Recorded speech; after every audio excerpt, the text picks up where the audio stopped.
Hi, my name is Tom Gerhardt from Green Star Energy. I'm just doing a tool review of this Dewalt DCN692. It's possibly the worst nail gun I've ever used in my life. I can't say strongly enough that I recommend you do not buy this, and I'll just show you why.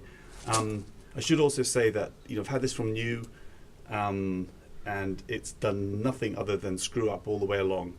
I've sent it back to Dewalt. They say they changed all the innards, they've given it back to me, and this is probably how the tool's meant to be. So this is it after they've repaired it, and it's still not working. I'm just, I suppose, really disappointed. I have a range of other Dewalt tools that are really excellent, and this is just pure garbage. Okay, here I'm just trying to fix some larch cladding onto a garage I'm doing for a customer. So far, about every third nail's gone in, and all the rest are bending.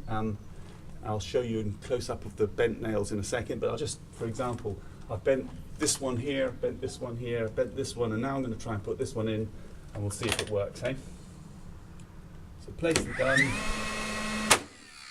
Oh, bent again, so it won't come out, but let the nail gun hang there, and then you've got to find a fixing tool. Here it is. So you take this special tool here, which is just an Allen key, I think it's 5mm. Loosen it off here.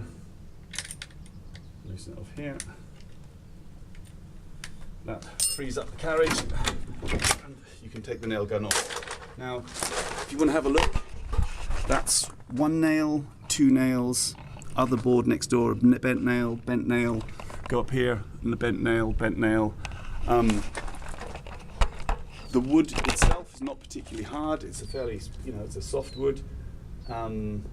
This really should do the job. So if you're in the market for a nail gun, I strongly recommend you do not buy this. Okay, good luck, bye.